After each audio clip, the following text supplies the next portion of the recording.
नमस्कार।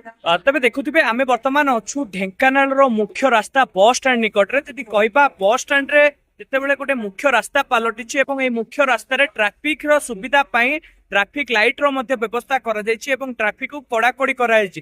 गोटे दृष्टि देखा गले लागिथिबा ट्रैफिक लाइट टी संपूर्ण रूपे अचल अवस्था पड़ी दिन को दिन जितेबाला दुर्घटना को बढ़ार लगी लोक मान भितर ट्रैफिक को लेकिन असंतोष देखा देती आज आम कि आम पाखे ढेंकानालवासी अच्छा आम सहित कथा आगे कौन कहे जिते ढेंकानाल ट्रैफिक लाइट रो व्यवस्था कर संपूर्ण रूपे अव्यवस्था अचल हो पड़ी कौन कहे ଆମର ପ୍ରାୟ 2 ମାସ ହେଲା ବନ୍ଦ ହେଇଯାଇଛି। ଏବେ କଣ ଶୁଣା ହଉଛି ଯେ କଣ ଟେଣ୍ଡର ହେଇଛି ଆମର ମଝିରେ ଟ୍ରାଫିକ ଟା ଗୋଟେ ଘଣ୍ଟାର ଲାଗିବ ବୋଲି ସେଥି ଯୋଗୁ ବୋଧେ ସେ କାଟି ଦେଇଛନ୍ତି କହୁଛନ୍ତି।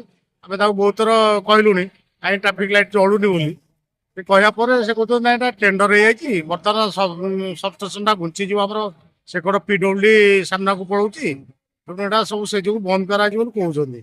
ट्रैफिक लाइट बंद हवा द्वारा लोक मानकर कौन असुविधा होची जहाँ जीवाशिया बहुत प्रोब्लेम होती लोक गाड़ी की रहा प्रोब्लेम होची लोक जो जीवाशिया लाइट जो जानी पारे बर्तमान बंद हो जाए। कौन कहे प्रशासन कौन अनुरोध करने चाहिए चाहूँ जल्दी कम हेल्ले भल हाँ बोली तेबे आपण शुणुले ढेंकानालवासी प्रतिक्रिया जितेबाला ढेंकानाल गोटे मुख्य जिला भाव में विवेचना करा जाए एवं ढेंकानाल बस स्टैंड रे गोटे मुख्य रास्ता भाव पलटि किंतु एठारे संपूर्ण अचल हो पड़ी एवं ट्रैफिक लाइट ये हूँ से वास्तव चित्र एवं से चित्र को आम आपण पाखे पहुंचाऊँ। सरकार जी नियम कर ट्रैफिक नियम को कड़ाकड़ी कर संपूर्ण असफल अवस्था पड़ुछि।